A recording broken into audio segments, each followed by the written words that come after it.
Today I'm at a new location. I'll tell you the story of how I came to be here. I've been researching places to go walking and talking around where I live, and because I live in a coastal area subject to landslips, quite a lot of our coastline has been slipping and slumping away down into the sea, and it's some of the most beautiful parts of the coastline that are disappearing.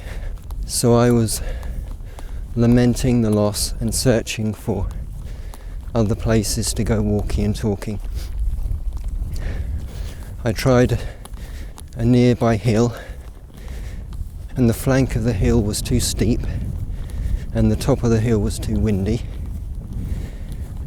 My usual place was the seafront, but the seafront is very busy in the daytime, and every time I've been down there in the evening it's been very windy and the sea has been crashing against the shore, which has made it very noisy and not ideal for recording a podcast, because you can hardly hear what I'm saying. And so it forced me to look a bit further afield. So I began researching.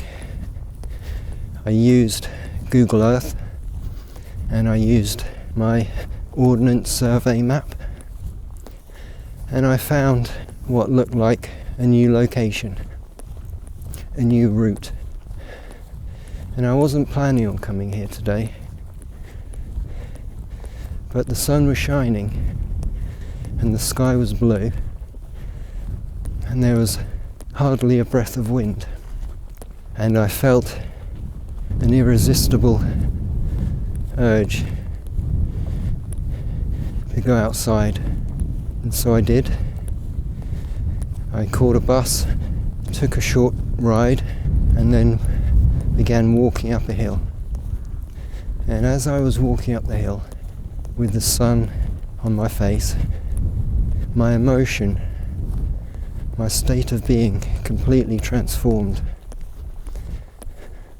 After so many weeks of wind and rain and grey overcast skies, there was a perfect sunny day, and it was shining down upon me, and it transported me back to another age.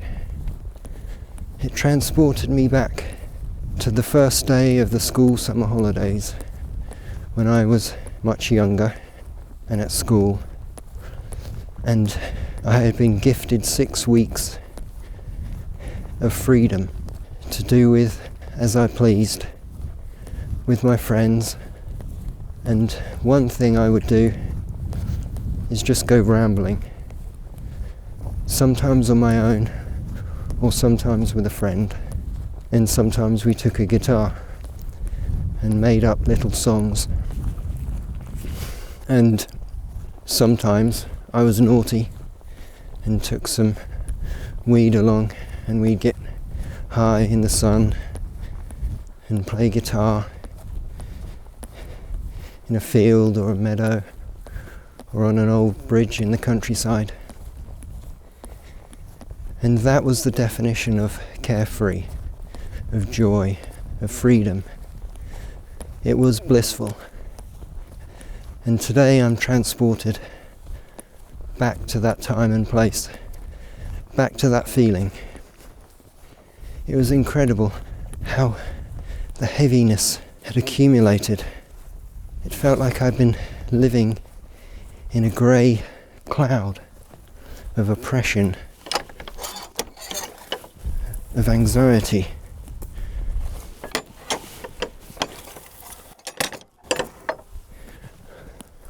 Of depression that seems to have gradually accumulated ever since the turn of the millennium, drip by drip by drip, accumulating, like something terrible is about to happen, like I'm lost, like the world's about to end. And finding this new place, I'm at the top of a hill, and it's a long, winding hill, and there's no one else around. There are a couple of golfers in a golf course next to me, but the golf course is at an end, and I'm going to be moving past them. And aside from them, there's no one else around, apart from me and some sheep and some mushrooms and gorse and grass and incredible views. I can see a panoramic view of the coastline stretching around me, wrapping around me.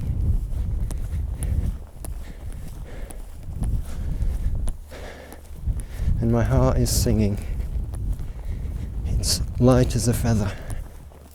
And I'm so glad I listened to my impulse earlier today.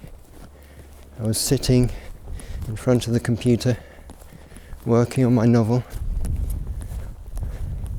I would write a sentence, reread it, rewrite it, over and over again, and I just wasn't making progress.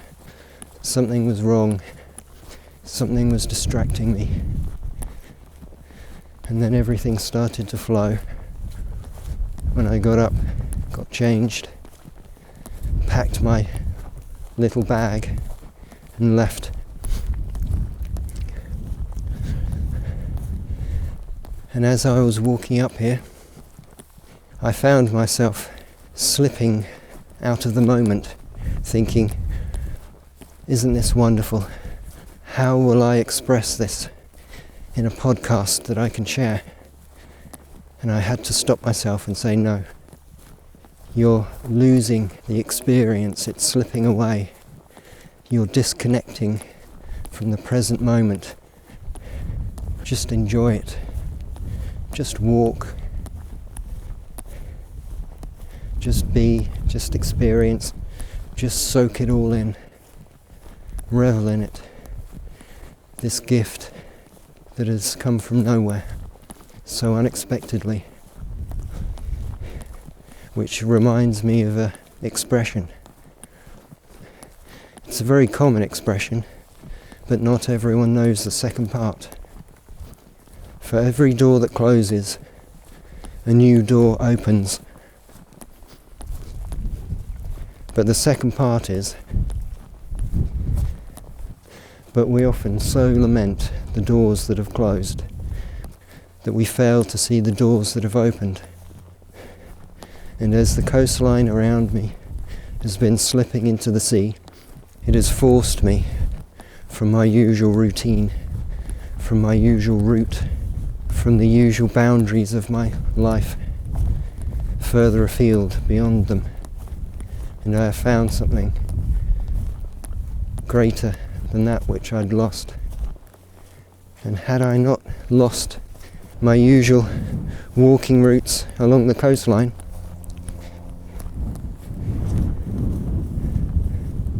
I would never have found this place. I would never have come here.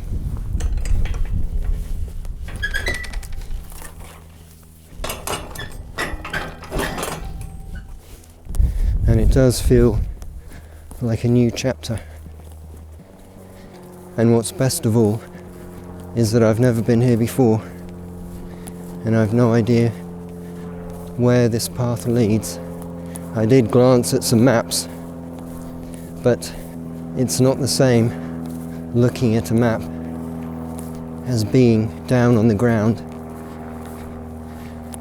where footpaths branch out into little side routes that are so small they don't show up on the map. Your options are far greater than they first looked. And I can't believe how beautiful it is here, and how few people are here. So few as to be none. I think the hill that leads up to this footpath must have put a lot of people off.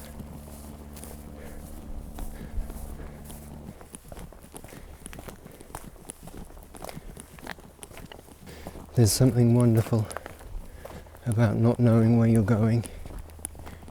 Something magical.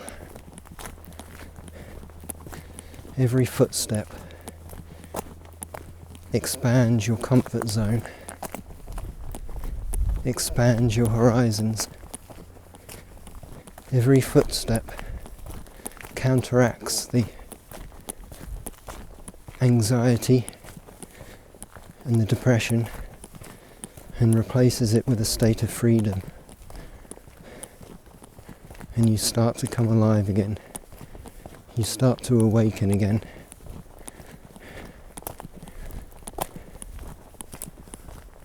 And another thing that's occurred to me is that I didn't set out until 12:30, 1 o'clock.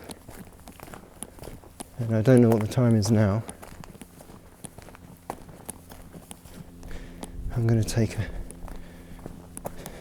a fork in the path randomly.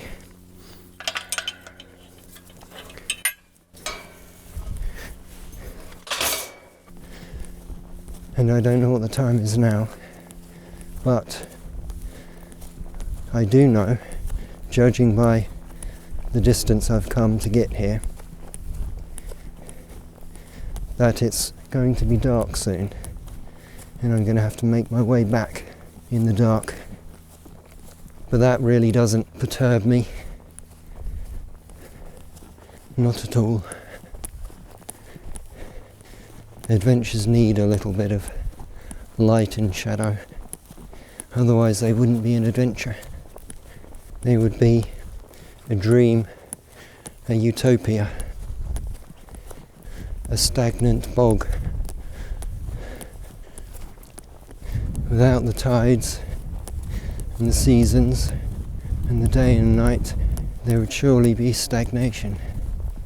And so I will endeavour to take both swings of the pendulum in my stride.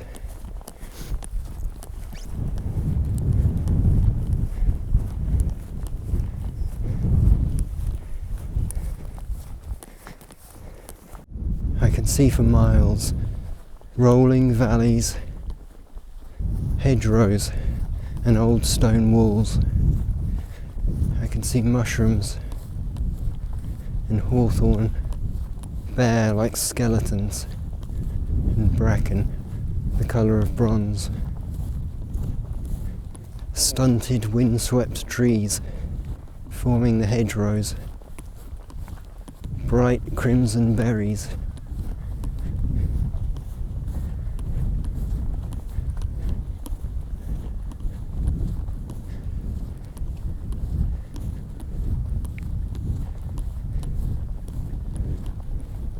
I think this will have to become one of my go-to walk and talking routes.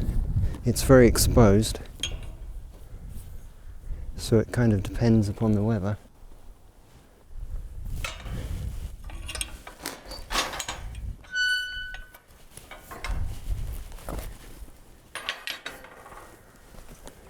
But it's so peaceful and so beautiful. It really does feel like a gift, an unexpected gift. I've come into a cow field, and the cows have trampled the ground into a very deep mud. And at this point, I'm going to have to think whether I want to sink up to my ankles in mud. I'm going to backtrack through the cow field and look for a way to cut through into the adjacent field.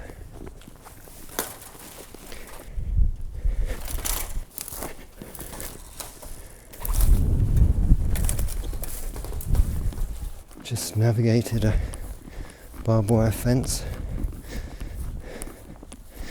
and narrowly avoided puncturing myself in parts that really do not want to be punctured, but I can now see the point that I found on my maps that I called my destination.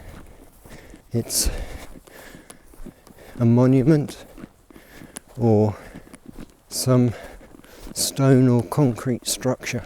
There's a steep climb up a hill to get to the monument, and the sun is creeping ever lower on the horizon, but still it's magical.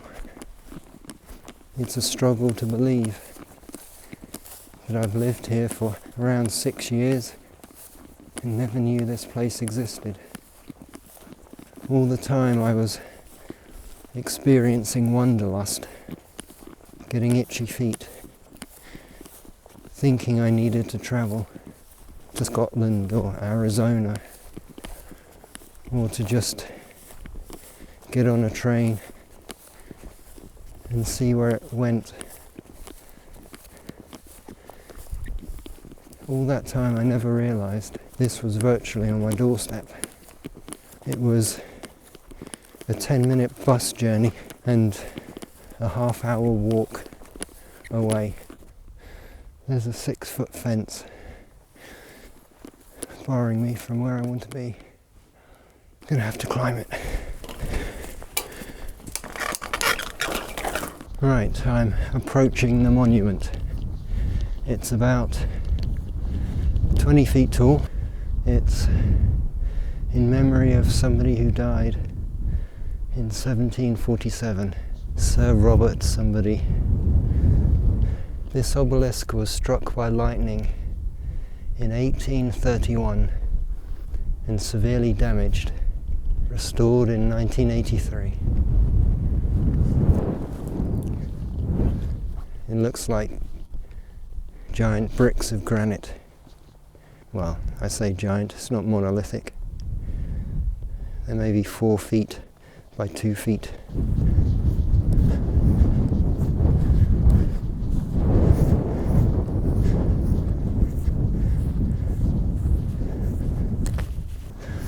Well, like the people who climb mountaintops, you get there and you have to leave straight away because the daylight's quickly fading. I'm beginning the return leg of the journey now. I'm going back along the other side of the winding hill. There's a bank of clouds on the horizon and the sun has just drifted behind them, and the temperature has dropped and the light levels have dropped quite dramatically.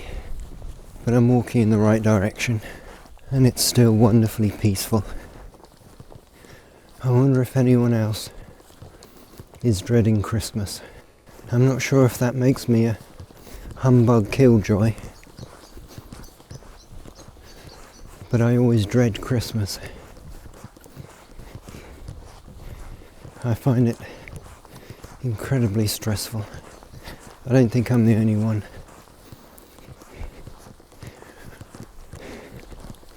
There's the lead up to Christmas, figuring out what the ideal gifts for everyone are, the expense of buying those gifts, the effort of wrapping those gifts, and then staying with the relatives, where the TV or the TVs will be blaring away loudly. The commercials are twice as loud as the television program. The news spouting doom and gloom. The drinking starts at breakfast time. The dogs that need walking, and there's nowhere to walk them for miles, so you have to walk through town and go to a graveyard. And the whole time you have to put your mask on, put your persona on, pretend to be someone who is on their wavelength, who conforms to their expectations. So you peel the root vegetables for hours on end and cook everything for hours on end, and then you eat until you're ready to burst, and then you have to clear everything up, and the whole thing is just exhausting and difficult. Yes, I'm humbug Scrooge, killjoy, awkward penguin. Oh well, it's only once a year. Going past a transmitting tower full of aerials of every shape and kind, pointing in every direction. Phone, satellite, radio, the works, a blight. I wish they didn't exist, but that wouldn't be surrendering and accepting that which you cannot change. So I must learn not to let them bother me. The sheep don't seem to mind. I'll imitate them. I won't chew on the grass, but I will adopt their nonchalant indifference, their carefree attitude, which reminds me again of when I was at school, riding the bus to school.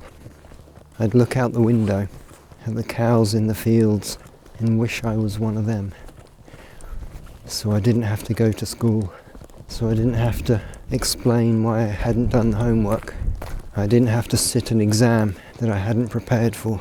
I didn't have to get bad grades and explain to my parents why my report card was so dire.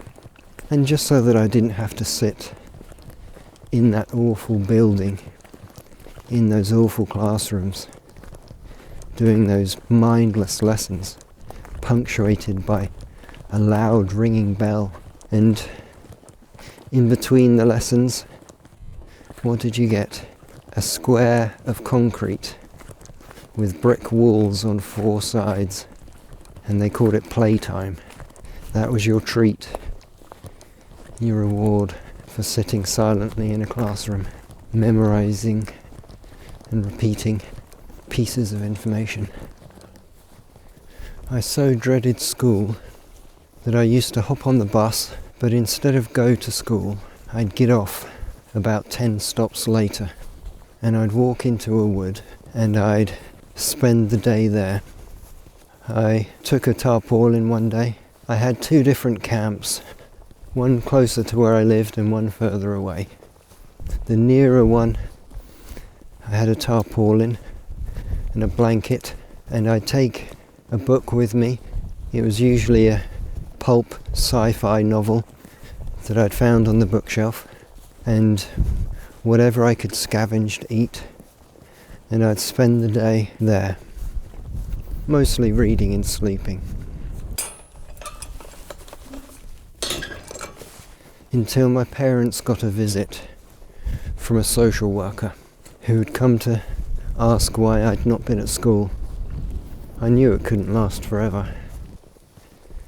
I didn't have the words back then to express myself, to explain how unnatural it felt, how alien it felt, how unhelpful, how crushing, how wrong it felt.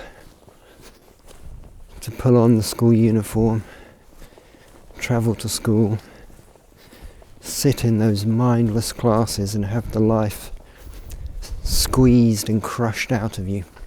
To have the creativity, to have the individuality, to have the spontaneity, the spark of life squeezed and crushed out of you. The need to play, to explore, to discover, snatched away, so that in the end, the only sanctuary was to detach from the world around you and from yourself, from your body. Detach into a dream world, a daydream, disconnecting further and further from who you are and where you are and what you're doing, so that you're forever in a trance, assuming you move from school to a job and are running on that hamster wheel so frenetically you never have a chance to stop and think and reflect and undo all of that conditioning and programming and crippling. That was me for years and years, running on that hamster wheel so frenetically there was no time to stop and think, to undo the conditioning and the programming, the damage to the mind, until one day I became unwell. I developed a neuromuscular movement disorder where my brain kept sending signals to various muscles when I didn't want them to move. So I was no longer able to go to work, and I claimed sick pay for a while, desperately unhappy. And then I was let go.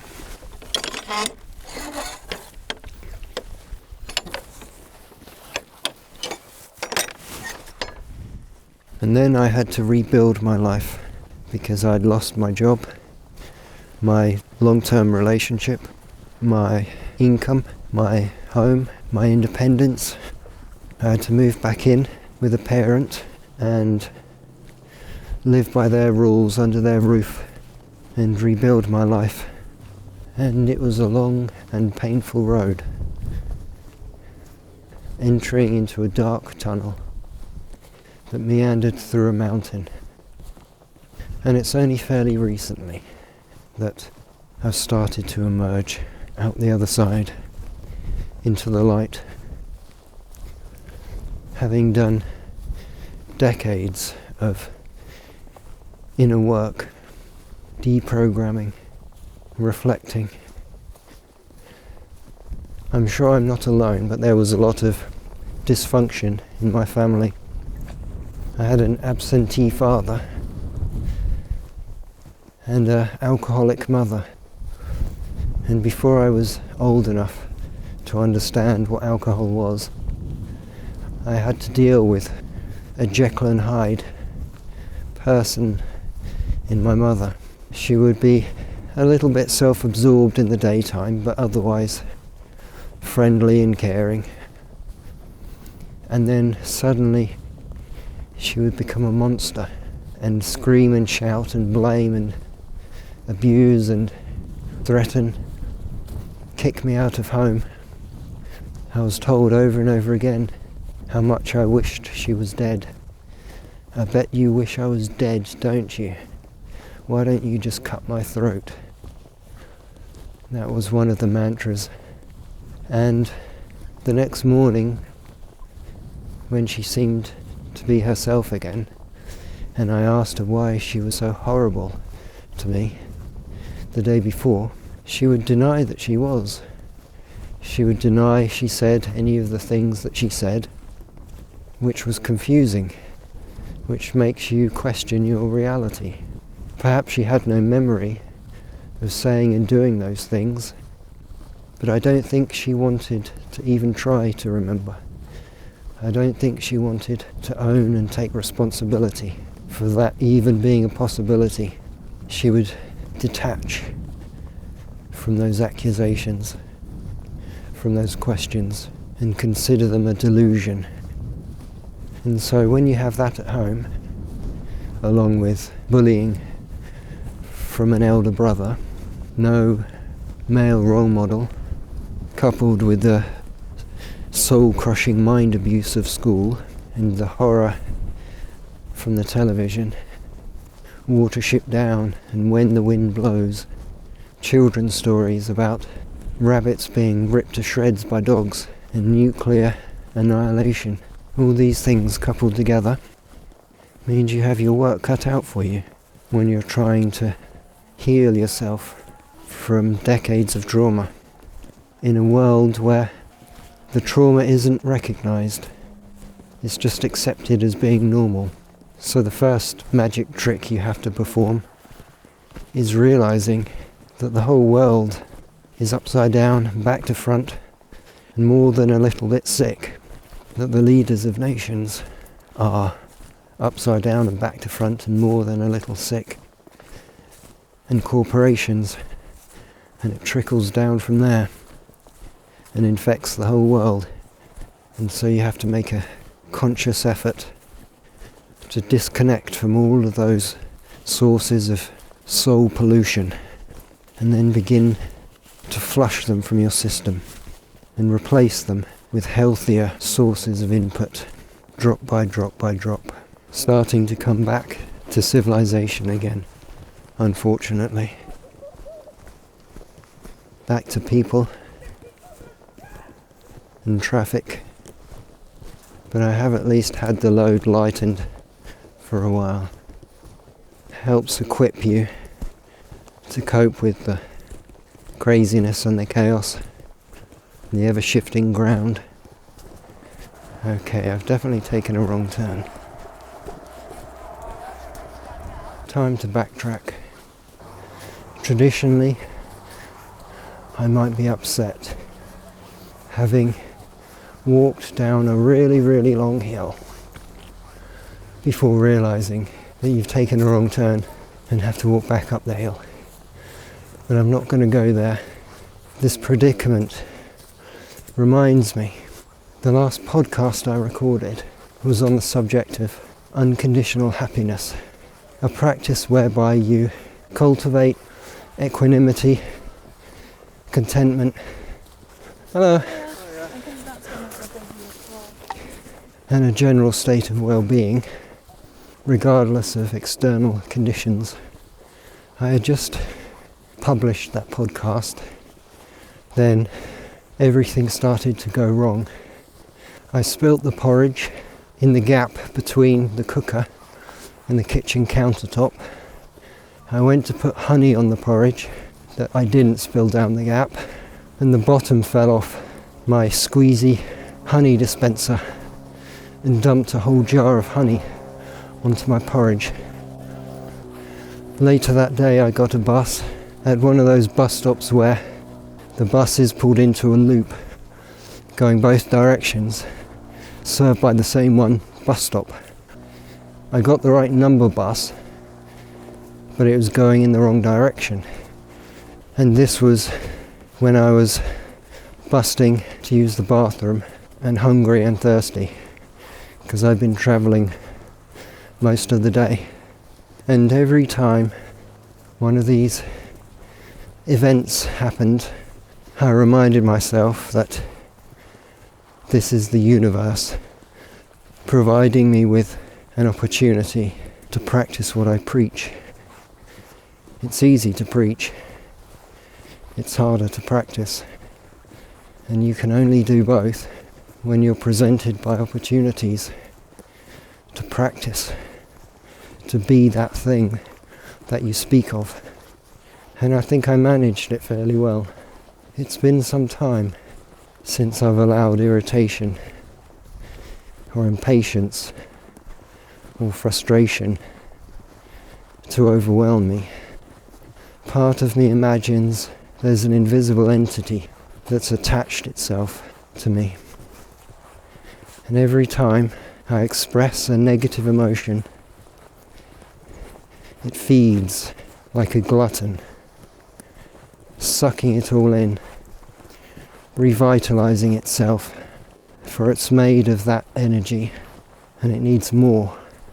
It needs to be refilled, re-energized to live. And when I don't feed it, I suspect it strives to provoke a reaction. It strives to intervene, to nudge things, to poison things just a little, to provoke a response and the food that it requires. And only by becoming aware of such an entity, such a concept, can you begin to master yourself, your emotions, and your thoughts, and your behaviors, your actions, and take control of them rather than allow them to control you. And then what happens to this glommed on entity? It gets hungry. It gets hungrier and hungrier. It tries all the tricks in the book to try and provoke a response. And then, when still it fails, it starts looking elsewhere for a new host to glom onto. That, or it weakens and it fades and it gives way to annihilation. Are such things real, or are they just imagination? I don't know. But I wouldn't be surprised if they did exist, and if they flew about through the air, hungry and lost, like animals, scenting the air. I wonder if they smell fear or hatred. if it lures them towards it? And what if they arrive there and there's already a creature glommed on to the host? Do they fight? Do they do what animals do and have a display of strength where they don't need to fight and gouge? They fluff up their fur, they reveal their teeth and claws, they flex their muscles and intimidate. I imagine that would make more sense. And then where does our hungry wraith go? It roams on. It finds another host with another parasitic wraith attached. But this time it's smaller, more akin to its own size. And it latches on. And instead of a fight, the original parasite begrudgingly gives way, shuffles up a little bit. And should that host embark on a spiritual journey, engage upon inner work, and watch their emotions and their thoughts and their actions, then again the race will weaken and be forced to detach, to fight another battle, or fade away to nothing. Back to so-called civilization. Houses and cars, roads and people.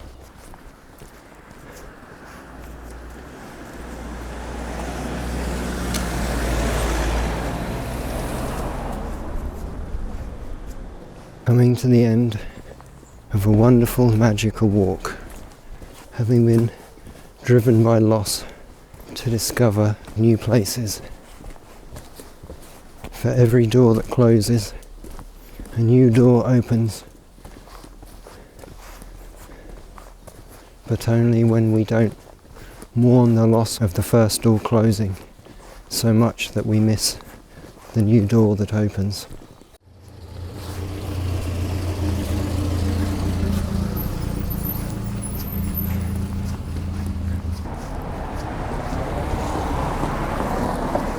It's strange. As I walk back into my hometown, it looks and feels like a completely different place. You can leave a place as one person and come back to it as another. And as Joseph Campbell said, where before there were only walls, doors begin to appear.